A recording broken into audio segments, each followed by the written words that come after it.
रोजप्रमाणे आजही उठायला उशीर झाला होता आणि मला समजत नाही आहे माझी ही सवय कधी मोडेल, कारण की ही सवय जर मी नाही मोडली तर नक्कीच सॅलरी डिडक्ट होणार आहे माझी, कारण की ऑफिसमध्ये लेट मार्क स्टार्ट झालेला आहे. सो हॅलो एव्हरीवन, कसे आहात तुम्ही? आज माझ्या निबंधाचा 12वा दिवस आणि मला वाटत नव्हतं की मी 12व्या दिवशी पण पोचेन, कारण की मी खूप आळशी आहे. मला खूप कंटाळा येतो सर्व गोष्टी करायचा. मग काम वगैरे करून इव्हनिंगचा एक ब्रेक घेतला. ब्रेकमध्ये आम्ही मस्ती मज्जा गप्पा जे चाललेलं होतं आमचं ते संपल्यानंतर मी वरती गेली, काम वगैरे स्टार्ट केलं. थोडंसं काम वगैरे केल्यानंतर लॉगआउट घेतलं, कारण की मला आज फॅमिलीबरोबर जायचं होतं डिनरला. सो आवरून मी निघाले, पण आमची जी भंकस असते स्टेशनवरची ती आमची स्टार्ट झाली. दिवसभरामध्ये घडलेलं मोडलेलं सर्व सांगायचं जे असतं आम्हाला.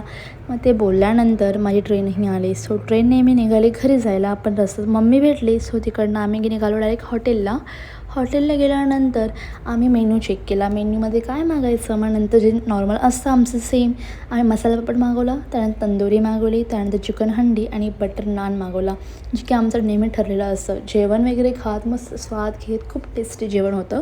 तिकडनं निघालो. सो मला प्यायचं होतं काय ते चॉकलेटी असं चॉकलेट खायचं होतं. बट मी विचार केला की आपण मिल्कशेक पिऊया. मग एक मिल्कशेक घेतलं. ते पियत मी निघाले घरी जायला. सो असाच होता माझा दिवस.